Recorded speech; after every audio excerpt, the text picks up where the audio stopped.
കുരങ്ങ് തേങ്ങ പറിച്ചെറിഞ്ഞതിനെ തുടർന്ന് വീട്ടമ്മയുടെ കണ്ണിന് പരിക്കേറ്റു. പടിയൂർ പഞ്ചായത്തിലെ കുയിലൂർ വളവിന് സമീപം സതീ നിലയത്തിൽ സതീദേവിക്കാണ് പരിക്കേറ്റത്. വീടിന് പിറകിലെ തെങ്ങിൽ നിന്ന് കുരങ്ങിൻ കൂട്ടം തേങ്ങ പറിച്ചിടുന്ന ശബ്ദം കേട്ട് വെളിയിൽ ഇറങ്ങിയതായിരുന്നു 64-കാരി. ശബ്ദമുണ്ടാക്കി കുരങ്ങിനെ തുരത്താൻ ശ്രമിക്കുന്നതിനിടെ കുരങ്ങ് തേങ്ങ പറിച്ചെറിയുകയായിരുന്നുവെന്ന് സതീദേവി പറഞ്ഞു. മുഖത്തും കണ്ണിനും പരിക്കേറ്റ സതീദേവിയെ ഉടൻ ബന്ധുക്കളും നാട്ടുകാരും കണ്ണൂരിലെ AKG ആശുപത്രിയിൽ എത്തിച്ചു. ഇവരെ അടിയന്തര ശസ്ത്രക്രിയയ്ക്ക് വിധേയമാക്കി.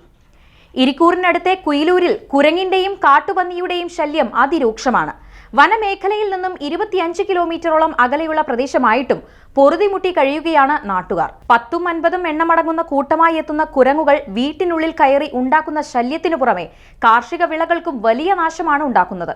കുരങ്ങുകളെ കാട്ടിലേക്ക് തുരത്താനോ കൂട് സ്ഥാപിച്ച് പിടിക്കാനോ വനം വകുപ്പിൽ നിന്ന് നടപടി ഉണ്ടാകുന്നില്ലെന്ന് പ്രദേശവാസികൾ പരാതിപ്പെടുന്നു.